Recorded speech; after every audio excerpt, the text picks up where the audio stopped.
Salam everyone. Welcome to Quran Contradictions Debunked, episode 13. None believe Moses except his people, an internal contradiction. Allah exposing the deniers. There's three reasons people say the Quran has contradictions and deny the truth. The first reason is people use a falsehood to say the Quran is wrong. A'udhu billahi minash shaitanir rajim. And those who disbelieve dispute using falsehood to invalidate thereby the truth, and have taken my verses and that which they have been warned in ridicule. So the disbelievers will use a falsehood to say the Quran is wrong. For example, we know this, and the Quran says this, therefore the Quran is wrong. But what they're referring to is a falsehood. Number two and number three. Number two, they don't have knowledge of the subject and say the Quran is wrong. They don't have the correct interpretation of the verse and say the Quran is wrong. 1039. Rather, they have denied that which not they encompass in knowledge and whose interpretation has not yet come to them. Thus did those before them deny, then observe how was the end of the wrongdoers. So in this video, it's an issue of 2 and 3. They don't encompass the topic of the Quran in knowledge, and they don't have correct interpretation of some of the verses. So Sam Shimon has written 3 articles on this topic and has responses to other Muslims who try to answer it. So here are the links. I'll post them in the description, inshallah. So here is one of his claims. None believe Moses except his people. So he claims that the Quran claims in 1083, but none believed in Moses except some of his people, because of the fear of Pharaoh and his chiefs, lest they should persecute them, and certainly Pharaoh was mighty on the earth and one who transgressed all bounds. So he's saying that the Quran is claiming that no one believed in Moses except some of the children of his people, Moses' people. But you have verses where the magicians believed. So why is the Quran saying in 1083, but none believed in Moses except some of his people? So no one believed in Moses except some of his people. Yet you have the magicians believing in these verses, which I'll show you inshallah. And the magicians are not from the people of Moses. They're from the people of Pharaoh, which I'll show you inshallah. You also have extra, a man from the family of Pharaoh believed. You have the Pharaoh's wife who believed, and you have Pharaoh himself who believed before death.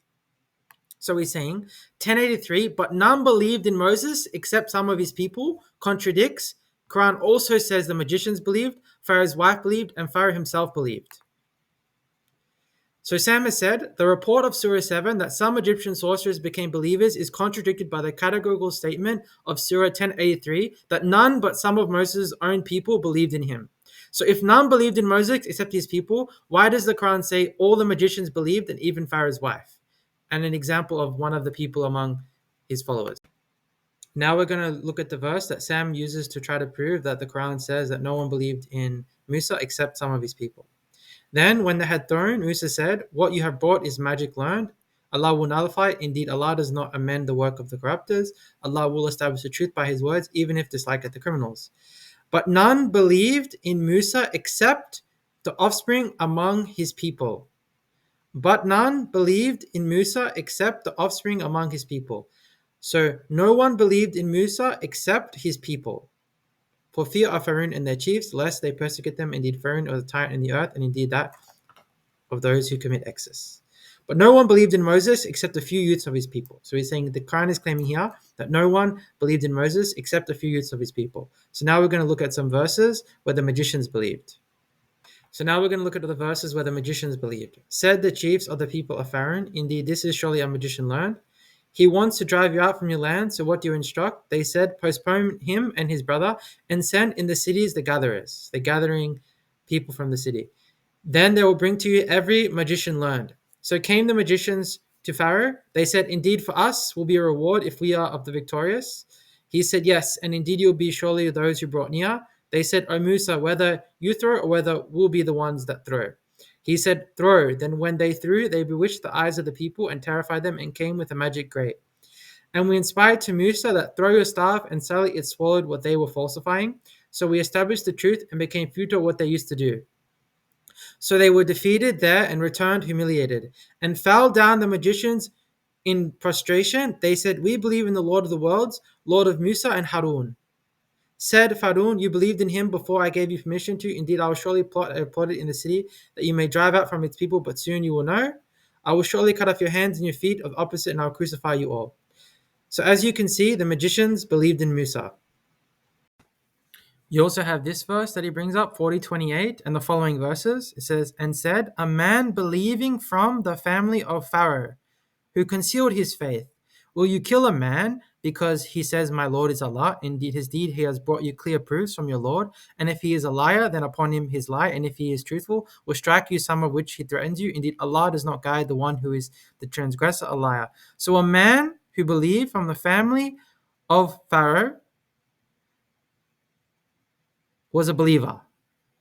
And then he keeps going, "On my people," he keeps telling them, he said, "On my people, do this, do that, on my people, and did I fear of a day calling?" We'll get back to these verses soon, inshallah. It brings up Yusuf, then it keeps going, and he said, then Pharaoh responds to Haman, but then the man who believes says, "On my people, I will guide you, on my people, on my people, on my people." Like he's telling his people, because he's a believer, to correct their ways, right? Keeps going, and he keeps talking to them, keeps talking to them. We'll get back to that, inshallah.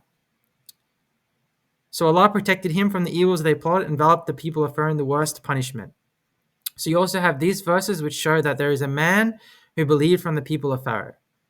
Then you have this verse where Allah presents an example for those who believe. The wife of Pharaoh, when she said, "My Lord, build for me near you a house in paradise and save me from Pharaoh and his deeds and save me from the people, the wrongdoers." So the wife of Pharaoh believed. A man believed from among the people of Pharaoh, and you have the magicians who believed. But 1083 says, "But none believed in Musa except from offspring of his people." So you have the statement here, no one except the offspring, or let's just say no one except from the people of Musa believed, but you have the magicians believing, Pharaoh's wife believing, and a man from the people of Pharaoh. This is the contradiction. So none believed in Musa except from the offspring from his people, because they feared Pharaoh and his chiefs. So if they feared Pharaoh and his chiefs, if no one believed in Musa except from his people, because they feared Pharaoh and his chiefs, how did the magicians end up believing? How did Pharaoh's wife end up believing? And how did the man from among the people of Pharaoh end up believing? So some Muslim responses. One of the responses that Sam directly responded to in the article was some Muslims were claiming that when it says none believed except the youths from his people, the his people isn't referring to Moses' people, it's referring to Pharaoh's people. Which still is a contradiction, because even if you grant that, then you're just saying everyone believed from his people. Then what about Moses' people who followed him and believed in him and went across the sea? So it still doesn't answer the problem, just creates another one. And the his people is very clearly the people of Moses. It can't be proven from the context in the verses that it's talking about Pharaoh's people. It's a huge leap in logic, and there's no grammatical or context-based evidence for that. Which Sam goes over other points in other verses, which we'll actually get to soon, inshallah. So another response, which wasn't in the article that I've seen, is that people will say the magicians, Pharaoh's wife, was from the children of Israel. This response is weak, and it doesn't come from evidence. If we want to make this claim, we expect to find a verse that informs us the magicians and Pharaoh's wife were from the children of Israel, so that the deniers do not have a response. But this response will not answer the hearts of the readers without Quranic evidence. So he can't also be a children of Israel. You can't just say, oh, Pharaoh's wife was from the children of Israel, the magicians were from the children of Israel, that man was from the children of Israel, without any Quranic proof. I don't know why that man from the children of Israel would be part of the family of Pharaoh, why his wife would be from the children of Israel, Pharaoh's wife would be from the children of Israel, and why the magicians would be from the children of Israel, that were gathered in the city, his city. Exactly. So he's saying that chapter 7, 20 and 26 all claim that some, plural, of Pharaoh's magicians came to faith. Chapter 10 says only some of Moses' people believed in him, implying that none of the Egyptians did, contradicting the above passages. So this is the first contradiction. Contradiction answered. First, we have to understand, when did the magicians believe? So 26:41 to 42. So when came the magicians, they said to Pharaoh, "Is there a reward for us if we are victorious?" He said, "Yes, and indeed you will be those who are brought near." Moses said, "Throw whatever you will throw." Then they threw their ropes and their staffs and said, "By the might of Pharaoh, indeed we are victorious." Then Moses threw his staff. Then behold, it swallowed what they falsified. Then fell down the magicians prostrating. They said, "We believe in the Lord of the creatures, Lord of Moses and Aaron." The magicians believe in Moses only after he throws his staff and it swallows what they falsified. So remember, they threw the staff and said, by the might of Pharaoh will be victorious. Then Moses throws his staff, then it swallows what they falsify. Then they believe and fall down and say, we believe in the Lord of the creatures, Lord of Moses and Aaron. So it's only after Moses throws his staff and swallows what they falsified. So fixing 1083, the translation. 1083, but none believed in Moses except some of the children of his people. This translation contains a vital error, which is causing the confusion. The Arabic word fama, here, it's the first word, fama, is being translated as but none, and this is incorrect. So what does fama mean? Fama consists of two Arabic words, fa and ma. Ma does indeed carry the meaning of negation, such as none, so that is fine. So when they say but none, the none is correct, meaning nothing or no. However, the Arabic word fa does not mean but. So what's wrong is they're saying but none. Fa means something else, none. So something else, none. It's not but none. It's something else, none. So what does fa mean? In Arabic, fa generally means so, therefore, then, or and then. It is a particle used to connect sentences, indicating that the second action follows the first, either immediately or soon after. Fa is a particle used to connect sentences to indicate a second action which follows the first, either immediately or soon after. Its correct translation is so, then, therefore, and then, but it implies immediacy, meaning the second action follows directly after the first. Fa typically signifies immediacy, meaning the second action follows directly after the first. So if we go back to 1083, it says, then none believed in Moses except some of the children of his people. In Arabic, fa generally means so, therefore, then, and then. It is a particle used to connect sentences, indicating the second action follows the first, either immediately or soon after. Because this verse begins with a fa, we need to check the context, because this verse is connected to the previous verses to indicate it is an action following immediately or soon after it. So if we look at the context, it says 1079 to 80. And Pharaoh said, bring every learned magician. Then, fa, when the magicians came, Moses said that to them, throw whatever you have. Then, when they had thrown, Moses said, what you have brought is magic. Indeed, Allah will nullify it. Indeed, Allah does not amend the work of the corruptors, and Allah will establish the truth by his words, even if the criminals dislike it. 1083. Then fa none believed in Moses except some of the children of his people. Because 1083 begins with fa, the statement none believing in Moses except some of his people is a statement that is based in the sequence.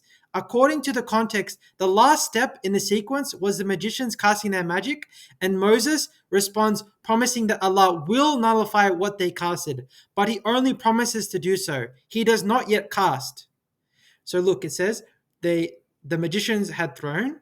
So when they had thrown, Moses responds, what you have brought is magic. Indeed, Allah will nullify it. So he's promising them Allah will nullify it. It doesn't say anything in here about Moses casting back. It just says they threw their staffs, and then Moses promises them Allah will nullify it. He doesn't cast back yet. We know from the magicians that they do not believe until after Moses casts, which does not happen in the context. Only Moses promising to nullify what they casted. Then, in that moment, before Moses casts, none had believed in him except some of his people.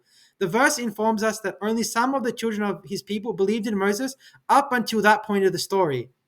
So if we go back, and Pharaoh said, bring every learned magician. Then when the magicians came, Moses said, throw whatever you have. Then, when they had thrown, Moses promises that Allah will nullify it. Then none had believed in Moses except some of the children of his people. So before Moses had casted back, this is the moment before, because they threw, he tells them that Allah will nullify what they casted. He's promising it. But it doesn't say that he does cast back yet. He hasn't casted back yet. Then none had believed in Moses except some of the children of his people. In that moment, before he casted, none had believed in Moses except some of the children of his people. And we know the magicians only believe after Moses casts.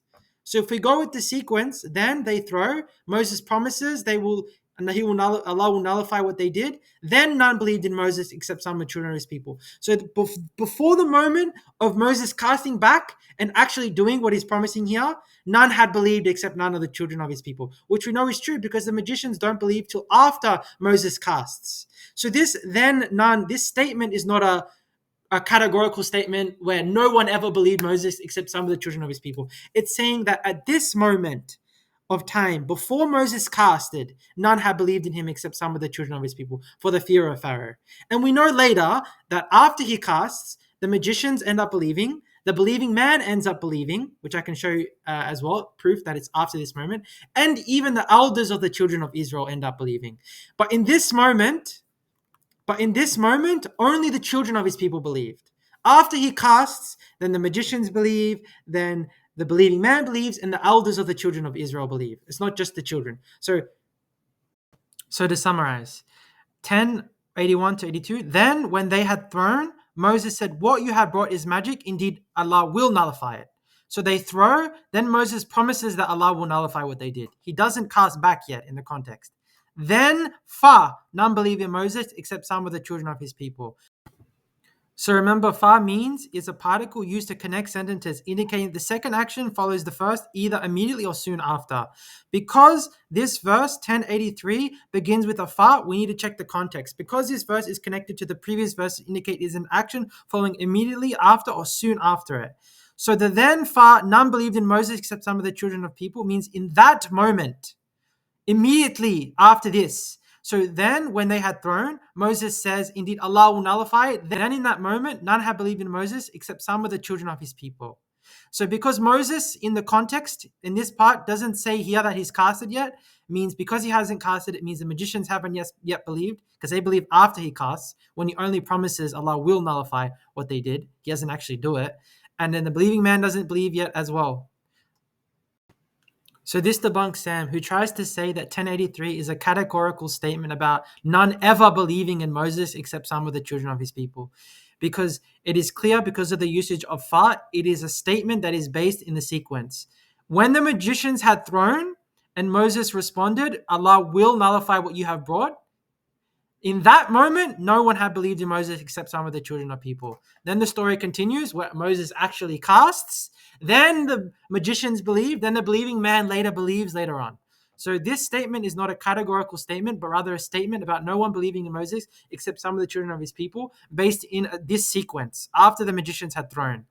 And Moses had said this, but it doesn't say yet he casted back in these verses in this sequence. And I just want to quickly show you that the believing man believes after Moses casts and defeats the magician. So 40:28 says, and said a believing man from the family of Pharaoh who concealed his faith, he said, do you kill a man merely because he says my Lord is Allah, while he has brought to you clear proofs from your Lord? While he has brought to you clear proofs from your Lord means Moses has already casted and shown the clear proofs to Pharaoh and his people. So he doesn't say this, he doesn't believe until after Moses has already brought the clear proofs from his Lord. Contradiction debunked. 1083 informs us that at that particular point in the unfolding story, none believed in Musa except some of the youths from the children of Israel. The elders of the children of Israel, the believing man, and the magicians believing happens after this point in the story, when Moses casts back, but he only promises to nullify what they did in the context. He doesn't actually cast back yet. He just says, Allah will nullify what you have done, what you have casted, but doesn't say that he actually goes and does the action. So at that point, none had believed in Moses except some of the youth from the children of Israel. Now, in the articles, he claims there are 2 or 3 more contradictions. So I'll go over them now, inshallah. He says in one of the articles, he says this. He says, Surah 40 to 28 to 35, 38 to 46 only mentions one believer from amongst the Egyptians, giving the impression that the rest of Pharaoh's people did not believe and therefore perish. This contradicts the claims that some of the magicians believed in Moses as God. So response. These verses are mentioning the behavior of one of the Egyptians who believed. Just because it doesn't mention the magicians, it does not mean they also didn't believe. This is a false assertion and claim. So in 40:28, the verses he showed, it says, and said a believing man from the people of Pharaoh who concealed his faith. Then between 40 to 28 to 35, he warns his people. He says, "Oh my qawm, oh my people this, oh my people that, oh my people this, oh my people that," etc. Now, between 40 to 45, 46, it says, "So Allah protected him from the evils they plotted and enveloped the people of Pharaoh with the worst punishment." He's asking here, where does it mention the magicians? It seems to only mention the one man who believed and Allah saved him, but the rest of the people were enveloped by the punishment. If the magicians are part of the people of Pharaoh, why does it say the rest of the Pharaoh's people perished and not exclude the magicians? So Allah protected the believing man and enveloped the people of Pharaoh with the worst punishment. If the magicians are part of the people of Pharaoh, then they also got the punishment, because it says the people of Pharaoh got the punishment. Response. This is a mistranslation in the verses. The word Ali is translated as people, but the word for people is qawm. And even the believing man addresses his people as qawm. He says, "Oh my qawm." He doesn't say, "Oh my Ali." Why are they translating it as the same thing? So if we go 40:28, and said a believing man from the people of Pharaoh, Ali of Pharaoh, who concealed his faith. Why doesn't it say, and said a believing man from the qawm of Pharaoh who concealed his faith? It says Ali, but they translate it as people. Then in 4:28-35, when he warns his people, he says, "Oh my qawm, oh my qawm, oh my qawm, oh my qawm." He's saying qawm for people. He doesn't say, "Oh my Ali." Then in 40 to 45 to 46, it says, "So Allah protected him from the evils that they plotted and enveloped the people of Pharaoh with the worst punishment." It says, "and enveloped the Ali of Pharaoh the worst punishment." Why doesn't it say, "and enveloped the qawm of Ali the worst punishment"? So they're saying Ali means people, qawm means people. Which one is it? Ali in classical Arabic does not mean people. It means family plus friends plus followers. A man's his relations, his nearest of kin, so this is his family, the people of his household, the people of his house, and his followers, including soldiers. So it means family, his friends, and his followers. Ali, Farun, is the followers of Pharaoh, which includes his family, his friends, and his followers. Some even translate Ali as family, but it is also important to consider it includes followers. Another word for family, which is in the Quran, is ahla, as seen in 1173. So we translate now Ali as followers, family plus followers, but I just put followers in here. 40:28, and said a believing man from the followers of Pharaoh who concealed his faith. So you may be asking, how can a believing man be a follower of Pharaoh? The reason the believing man was a follower of Pharaoh was because he was concealing his faith. So he believed, but because he was concealing his belief, he was following Pharaoh until he did this, when he started warning his people. So it said, and said a believing man from the followers of Pharaoh who was concealing his faith, or who concealed his faith. Then between 40, 28, 35, he starts to say these things. "Are my people this? Are my people that? Are my people this? Are my people that? Are my people this? Are my people that?" Because he's doing that, he's no longer concealing his faith, and he's therefore no longer a follower of Pharaoh. And you can check the things he was saying. You can check yourself. So 40 to 45 to 46, he says, "So Allah protected him from the evils they plotted and enveloped the followers of Pharaoh with the worst punishment." So if we check what Sam said, he said, only mentions one believer from amongst the Egyptians, giving the impression that the rest of Pharaoh's people did not believe and therefore perished. Because it says here, and enveloped the followers of Pharaoh with the worst punishment. But he says it means people, but we've shown it means followers. This contradicts the claim that some of the magicians believed in Moses as God. So these verses do not claim that Pharaoh's people were enveloped by the worst punishment. It says the followers of Pharaoh received the punishment. The magicians are not the followers of Pharaoh because they became believers. Neither is the believing man once he started warning his people and stopped concealing his faith. He stopped following Pharaoh. So these verses mention the actions of the believing man. It doesn't need to mention the magicians. Do you understand? So he's saying, oh, therefore it's a contradiction. This is his assertion. It's mentioning the actions of the believing man, what he did, and the verses inform us that the followers of Pharaoh got the punishment, not the people. The magicians are part of the people, but this verse is saying the followers of Pharaoh got the punishment, not the people. So therefore, it doesn't include the magicians. Therefore, it doesn't need to exclude them from the punishment. So another contradiction he says is that Surah 43 to 46 to 55 gives the impression that all of Pharaoh's people disbelieved in Moses, being fooled into believing Pharaoh and perishing as a result of it. This surah doesn't even mention any Egyptian believers at all. This is not only contradicts S20, 26, and 40. So he's saying in 43, 46 to 55, it's talking about how Pharaoh's people were fooled by Pharaoh and perished as a result of it. But it doesn't mention the magicians and it doesn't mention the believing man. So here are the verses that he's quoting, 43, 46. And certainly we sent Musa with our signs to Pharaoh and his chiefs, and he said, Indeed, I am a messenger of the Lord of the worlds. But when he came to them with our signs, behold, they laughed at them. And not we showed of a sign, but it was greater than its sister, and we seized them with a punishment so they may return. And they said, O magician, invoke for us your Lord, by what he has made a covenant with you. Indeed, we will surely be guided. But when we removed the punishment, behold, they broke their word. And called out Pharaoh among his people, he said, O my people, is not for me a kingdom of Egypt, and these are rivers flowing underneath me, then not do you see? Or am I better than this, the one who is insignificant and hardly clear? Then why not are placed on him bracelets of gold, or come with him the angels accompanying him? So he bluffed his people, and they obeyed him. Indeed, they were a people defiantly disobedient. So when they angered us, we took retribution from them, and we drowned them all. So it says here that he bluffed his people, and it uses the word for calm. So he bluffed his people, and they obeyed him.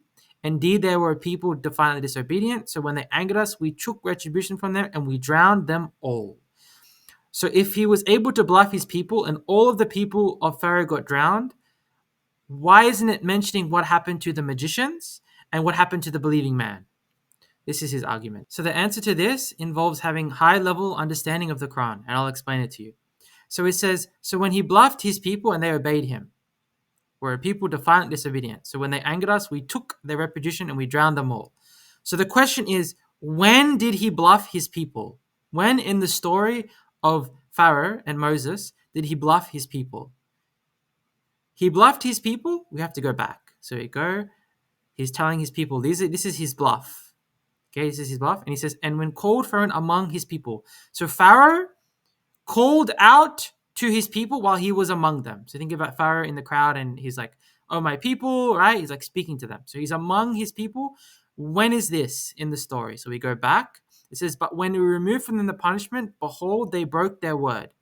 So Pharaoh doesn't call out to his people. He doesn't bluff his people until Allah removes from them one of the punishments he put on them.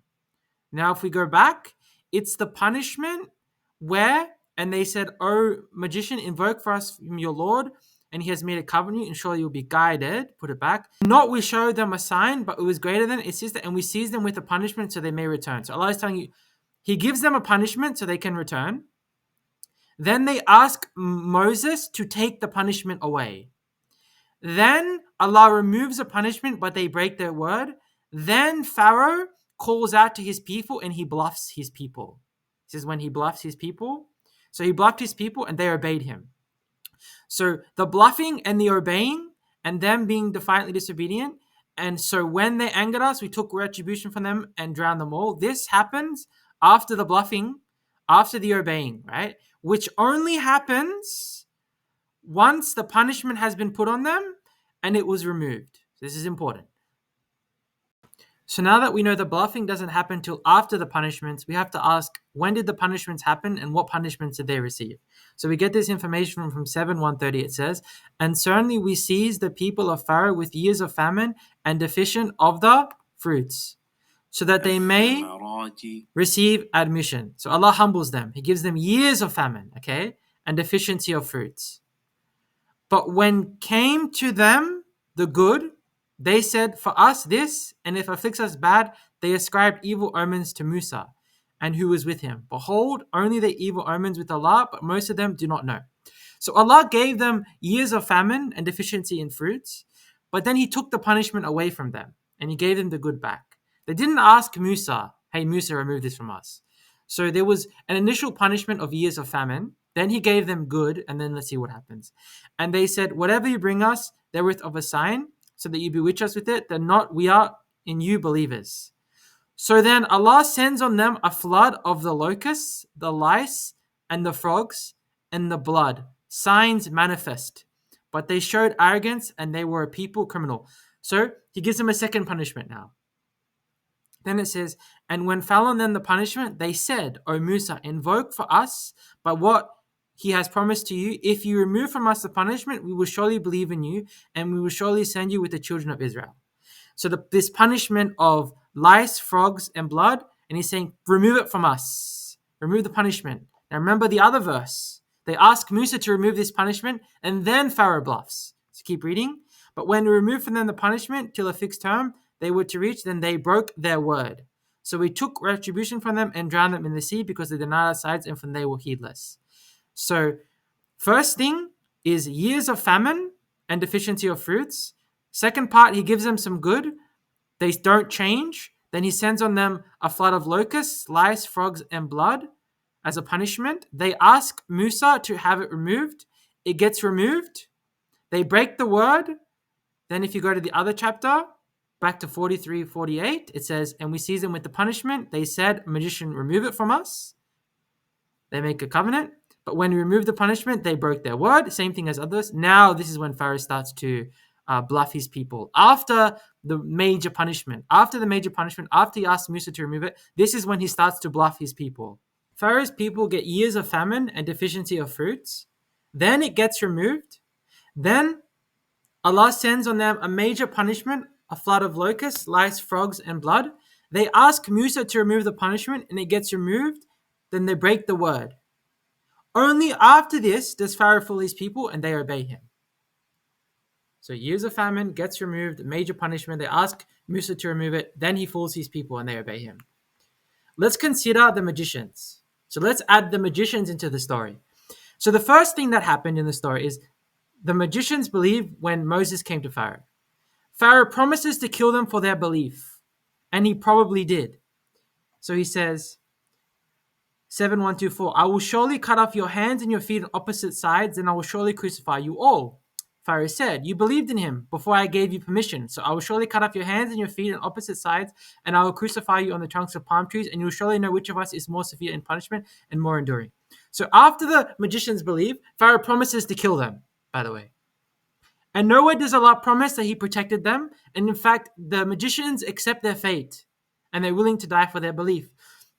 So Pharaoh promises to kill them here. Maybe he did keep the promise. Maybe he didn't. Then Pharaoh's people get years of famine and deficiency of fruit. Then it gets removed. Then Allah sends on them a major flood of locusts, lice, frogs, and blood. Then they ask Musa to remove the punishment.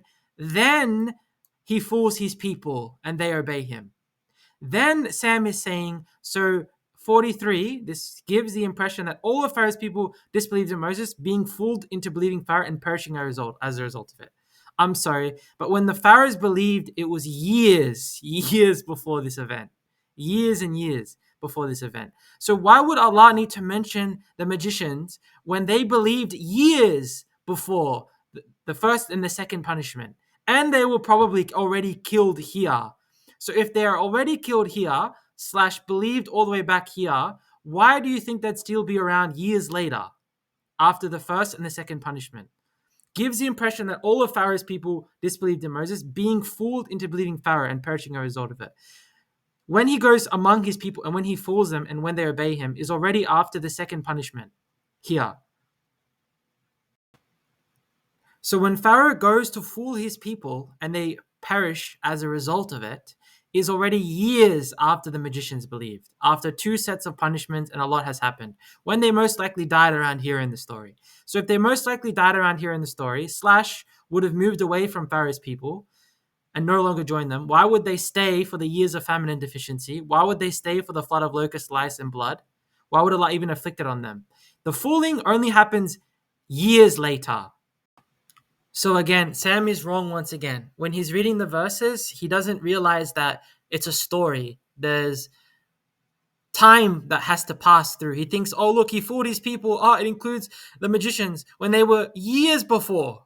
And the Quran gives you the details. They had years of famine, then some good, then a major punishment of locusts, lice, frogs, and blood, which we didn't even know how long that went on for. Then it was removed. And then he fooled his people and they obeyed him. And then a punishment came. Let's consider the believing man. So the believing man was before any of the punishments. In fact, was around the same time the magicians believed. So if we read 40:28, it says, "And a believing man from the followers of Pharaoh," mind the translation, "who concealed his faith, said, 'Will you kill a man because he says, my Lord is Allah, while he has brought you clear proofs from your Lord? And if he should be lying, then upon him he is lie. But if he should be truthful, there will strike you some of what he promises you. Indeed, Allah does not guide one who's in transgressor and a liar.'" 40:29, "O my people, sovereignty is yours today, dominant in the land. But who would protect us from the punishment of Allah if it came to us?" Pharaoh said, "I do not show you except what I see, and I do not guide you except the right way of conduct." So notice how the believing man says, "But who would protect us from the punishment of Allah if it came to us?" That means that when he's saying this, no punishment had come yet. Because he says, "But who would protect us from the punishment of Allah if it came to us?" So when he's saying all of this, when he's saying, "Oh, my people this, oh, my people that, oh, my people this," a punishment hasn't yet come to them, which means Pharaoh's people haven't yet got years of famine and deficiency of fruits. It hasn't been removed, and we don't know how long that was. And then they haven't yet got a flood of locusts, lice, frogs, and blood. We don't know how long that was. And then when it was finally removed, then he finally fools his people and they obey him. S43 says, Sam says, "This chapter gives the impression that all of Pharaoh's people disbelieve in Moses, being fooled into believing Pharaoh and perishing as a result of it." Why would it need to mention the believing man when he was years before? And why would the believing man still be around? He could have passed away. He could have died. He could have moved away. Allah protected for him. If he's saying, "I'm my people this, I'm my people that, I'm my people this, I'm my people that," and he's speaking against them years before this, and Allah protected them, Allah probably took him away from Pharaoh and took him to a safe place, and he's no longer part of the people of Pharaoh. This is years later he fools his people. So if his fooling of people, it says, gives the impression that all of Pharaoh's people disbelieve Moses, being fooled into believing Pharaoh and perishing as a result of it. The ones who got fooled, the ones among his people, are the ones that were there years after the believing man. Years of famine. You think the believing man's going to be there for the years of famine, deficiency of fruits, for the years of flood of locusts, lice, frogs, and blood? No. Allah saves the believers from his divine punishment. So the believer would have been removed before even this one. But years passed anyway. So why should Allah mention the magician? Why should he mention the believing man when this is years after? Thanks for watching, and as always, Allah knows best.